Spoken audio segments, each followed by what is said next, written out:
ಹೃದಯ ಬಡಿತ ಮನುಷ್ಯನ ಆರೋಗ್ಯವನ್ನ ತಿಳಿಸುತ್ತೆ. ಸಾಮಾನ್ಯವಾಗಿ ನಾವು ವೈದ್ಯರ ಬಳಿ ಹೋದಾಗ ವೈದ್ಯರು ಸ್ಟೆಥೋಸ್ಕೋಪ್ನಿಂದ ಮೊದಲು ಹೃದಯದ ಬಡಿತವನ್ನ ಪರೀಕ್ಷಿಸುತ್ತಾರೆ.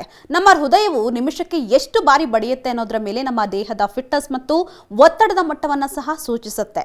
ಸಾಮಾನ್ಯವಾಗಿ ಹೃದಯದ ಬಡಿತ ನಿಮಿಷಕ್ಕೆ 60ರಿಂದ 100 ಬಾರಿ ಬಡಿಯುತ್ತೆ. ಒಂದು ವೇಳೆ ನಿಮ್ಮ ಹೃದಯದ ಬಡಿತವು ನಿಮಿಷಕ್ಕೆ 100ಕ್ಕಿಂತ ಹೆಚ್ಚು ಅಥವಾ 60ಕ್ಕಿಂತ ಕಡಿಮೆ ಇದ್ರೆ ಅಪಾಯದ ಸೂಚನೆಯಾಗಿರಲಿದೆಯಂತೆ. ಸಾಮಾನ್ಯವಾಗಿ ಹೃದಯ ಬಡಿತವು ವಯಸ್ಸು, ಆರೋಗ್ಯದ ಸ್ಥಿತಿ, ವ್ಯಾಯಾಮ, ಔಷಧಿಗಳು ಮತ್ತು ಒತ್ತಡದಂತಹ ಹಲವು ಅಂಶಗಳಿಂದ ಪ್ರಭಾವಿತವಾಗಿರುತ್ತೆ. ಆರೋಗ್ಯಕರ ಹೃದಯಕ್ಕೆ ಸಾಮಾನ್ಯ ಹೃದಯ ಬಡಿತದ ವ್ಯಾಪ್ತಿಯಲ್ಲಿ ಕಾಪಾಡಿಕೊಳ್ಳುವುದು ಮುಖ್ಯ.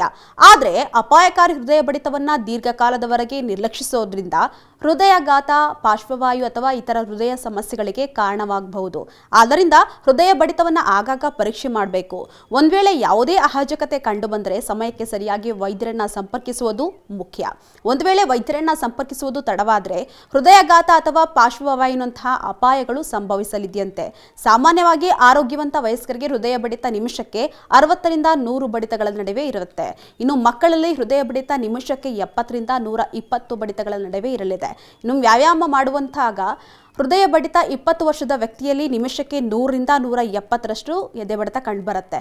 ಇನ್ನು 40 ವರ್ಷದ ವ್ಯಕ್ತಿಯಲ್ಲಿ ಪ್ರತಿ ನಿಮಿಷಕ್ಕೆ 90ರಿಂದ 153 ಬಡಿತಗಳು ಕಂಡುಬರಲಿದೆಯಂತೆ. ಇದರಲ್ಲಿ ವ್ಯತ್ಯಾಸವಾದಿ ವೈದ್ಯರ ಸಲಹೆಯನ್ನ ಪಡೆಯುವುದು ಒಳ್ಳೆಯದು ಅಂತ ವೈದ್ಯರು ಹೇಳ್ತಿದ್ದಾರೆ.